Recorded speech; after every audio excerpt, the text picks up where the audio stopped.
Ma, As bertanya heran mendengar suara-suara bising di sekitar mamanya. Mama sedang di mana?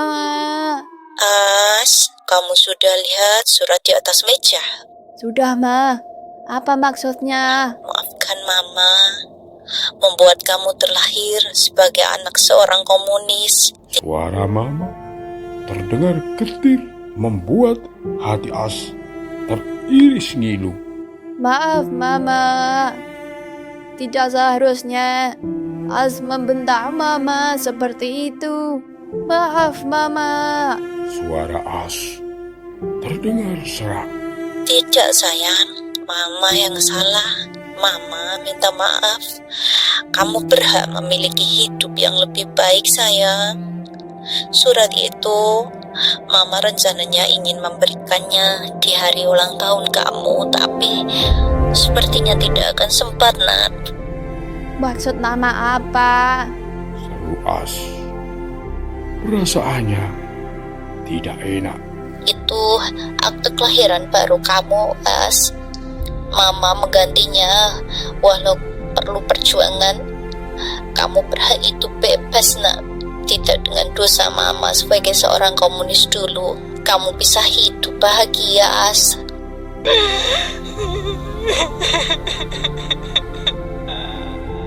Mama terdengar terseduh di seberang sana.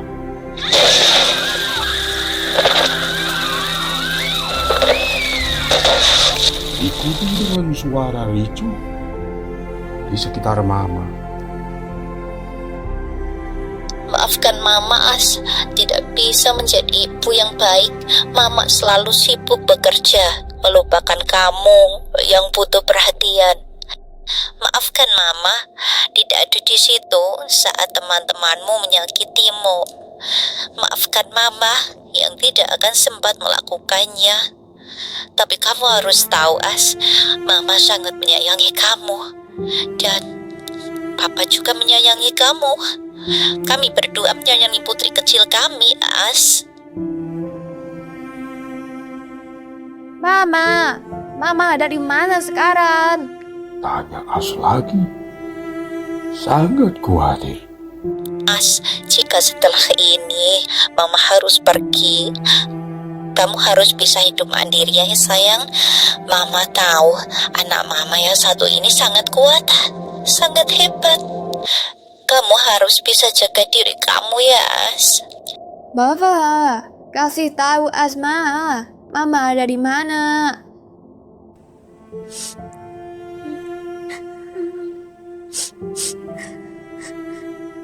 Air mana As mulai menetes. Saking paniknya, iya.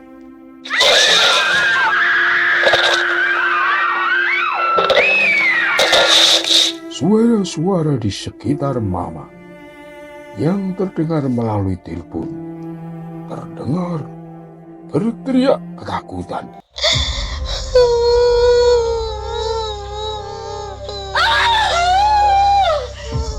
Serta terdengar pula saut-sautan tangisan yang menyayat. As menggigit bibirnya, berdecak frustasi. Ya Tuhan, selamatkan Mama saya Tuhan. Jaga dia dimanapun ia berada sekarang ya Tuhan. As, kamu tidak boleh bersedih, Nak. Anak Mama harus bahagia. Patuhi perintah gurumu, As.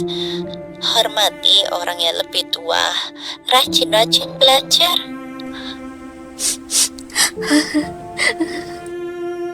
Giat berusaha, karena Mama tahu anak Mama akan sukses.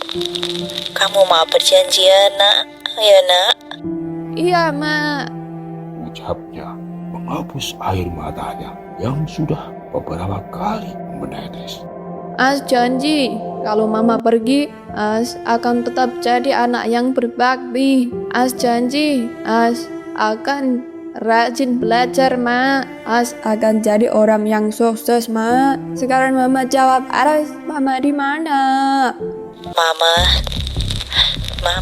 di gedung pusat, As. Namun, gedungnya kebakaran dan Mama terjebak di dalamnya.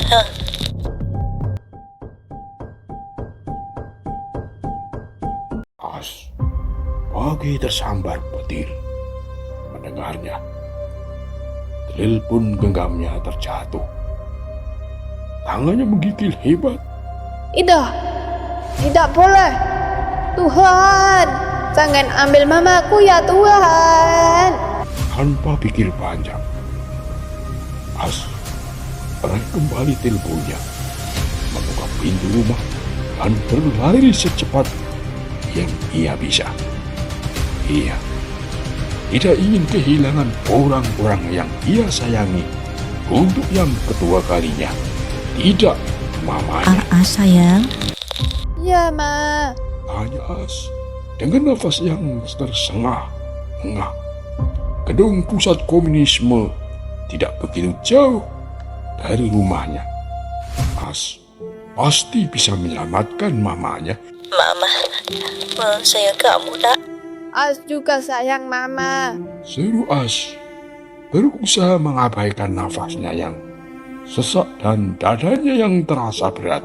Mama, jangan tinggalkan As, Ma. As gak mau hidup sendiri. As gak bisa, Ma.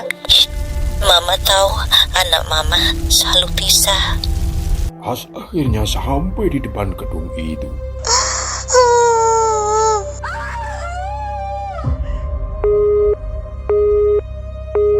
Suara mamanya terdengar jelas dari suara telepon. Menangis dan menjerit.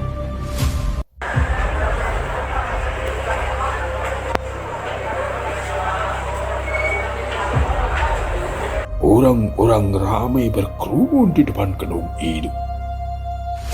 Jeritan menatap gedung megah tersebut terbakar.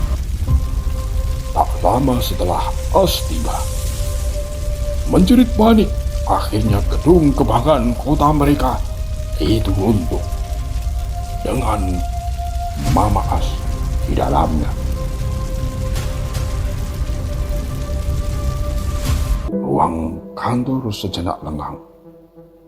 Para terdiam begitu menyaksikan kalimatnya, dan Bu Maya tidak dapat berkata-kata. Mama As meninggal saat itu juga, Bu. Innalillahi wa inna ilaihi raji'un. As ikut ke rumah sakit, menunggu otopsi jenazah, menunggu jasad mamanya dikenali. Lihat matanya menderas. As tidak berhenti menangis semalaman. Esoknya, keajaiban datang, Bu. As mengucek, matanya yang entah sudah berbentuk seperti apa. Terasa bengkak. Ia tertidur malam itu di kursi tunggu rumah sakit setelah puas menangis. As beranjak duduk, melihat sekitar. Sebuah jam yang dipasang di dinding rumah sakit menunjukkan pukul 8 pagi. As pasti akan terlambat jika ke sekolah sekarang. Namun, As tidak peduli lagi. Insiden kebakaran itu cepat menarik massa. Banyak wartawan yang berkeliaran di sekitarnya memberitakan kejadian tersebut. Ikon kota hancur, tentu satu kotanya berduka. Walau tidak banyak yang tahu bahwa gedung itu adalah pusatnya para komunisme bergerilya, masyarakat hanya tahu bahwa gedung itu gedung termegah di kota mereka dan milik pemerintah. As sering ke sana sejak dahulu menemani Mama rapat. Melihat kerumunan massa yang mengejar berita itu, As tidak ingin ditanyai, memilih menghindar keluar dari rumah sakit. As sedang berkeliling di taman rumah sakit saat melihat sebuah rumah sakit jiwa tempat Papa Dio dirawat. As terdiam menatap rumah sakit itu. Memorinya tentang Dio terpatri di sana. As menggeleng. Dia harus melupakan Dio. Dio bukanlah temannya. As tidak pernah mempunyai teman. Lama berjalan-jalan. Perutnya terasa lapar. Di depan rumah sakit jiwa itu ada sebuah warung makan kecil. As melihat uang di sakunya, kemudian memutuskan untuk sarapan di warung tersebut.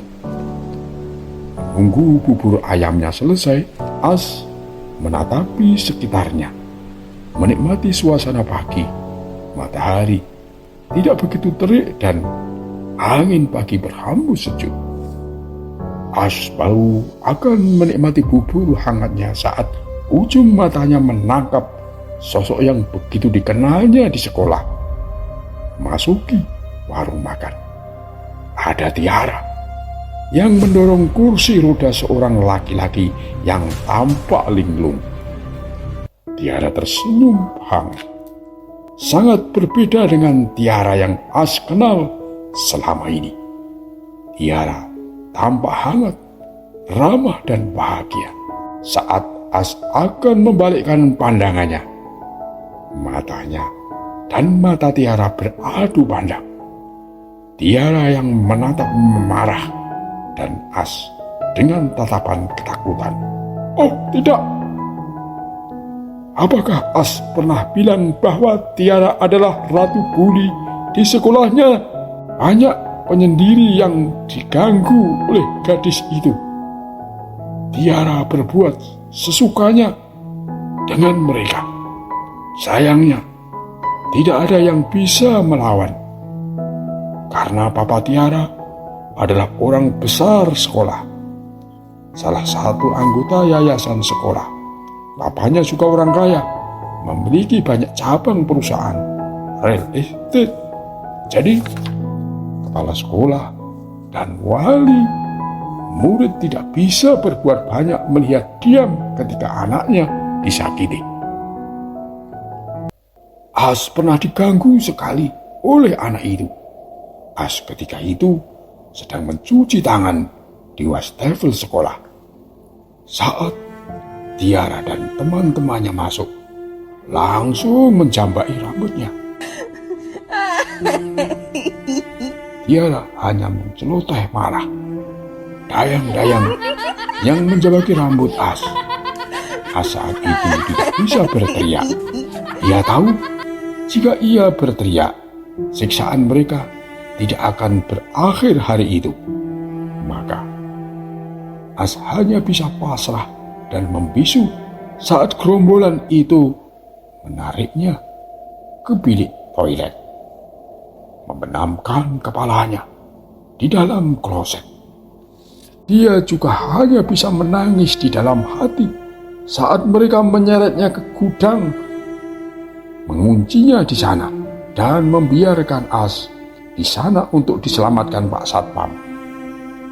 As untungnya tidak mengalami luka serius, hanya memar di bagian leher dan bahu. Namun, sejak saat itu pula lah ia menderita depresan, mental illness.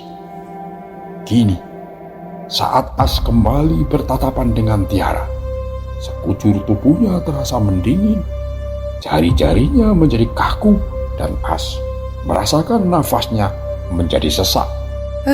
Apa lihat-lihat? Tanya Tiara marah, menghardik As. Tiba-tiba, As menggeleng, memilih menunduk, menatapi mangkok buburnya, berusaha menetralkan irama nafasnya. Itu pesawat tempur ya? Makan bubur. Habis makan bubur, naik pesawat tempur apa pesawat jet? Seneng kan lihat gue yang begini?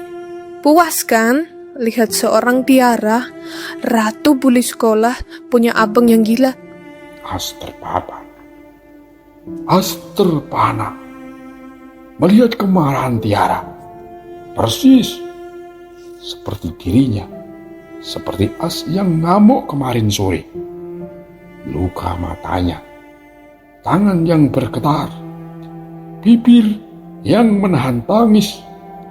Mereka berdua sama persis, membuat depresi As berangsur-angsur mereda, berganti dengan keterpanaan dan keterkejutan. Sebarin aja ke satu sekolah. Kayak gimana gue nyebarin ke sekolahan kalau lo itu anaknya orang komunis.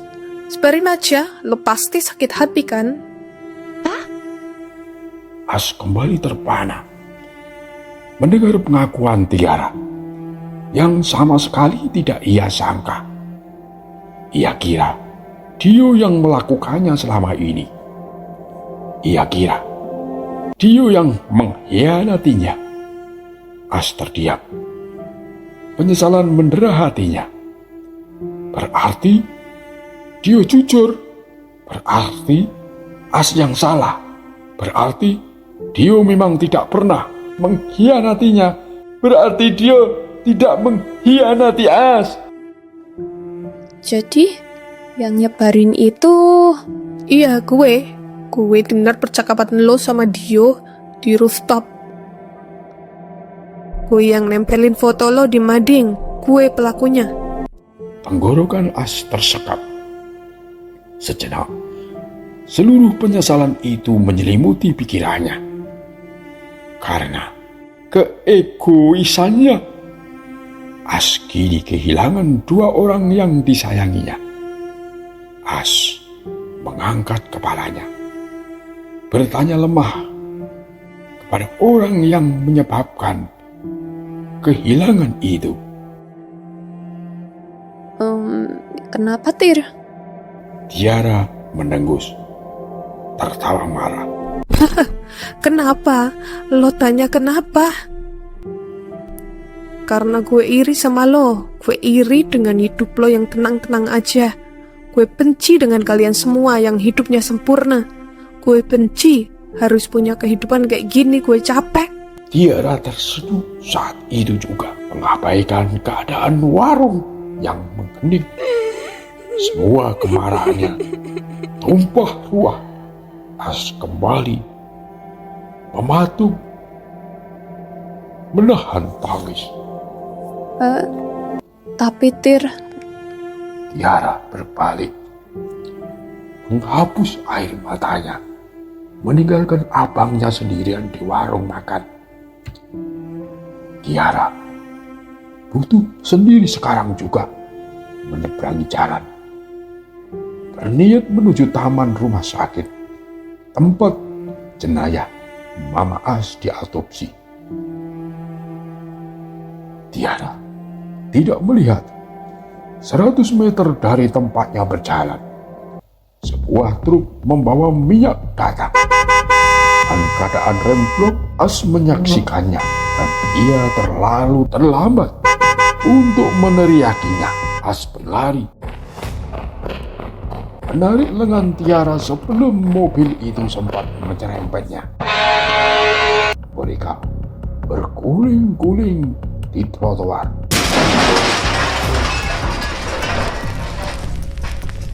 Beriringan dengan mobil tersebut menabrak yang listrik terbakar.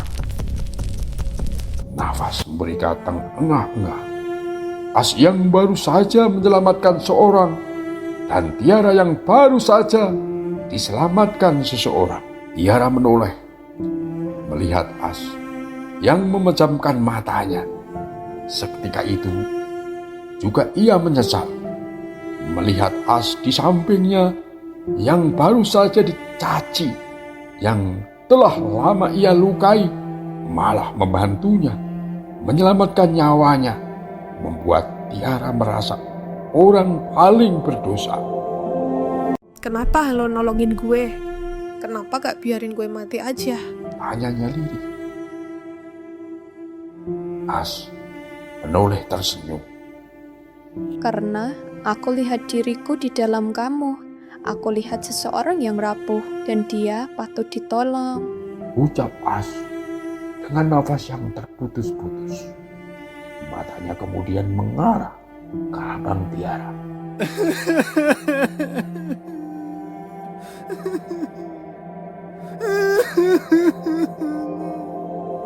Yang terlihat merancau, panik dan menangis melihat Tiara terbaring di jalan raya.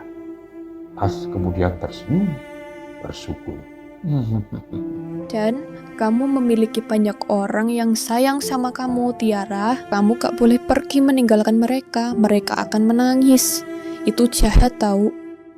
Tiara mengangguk, menghapus air mata yang meluncur di pipinya.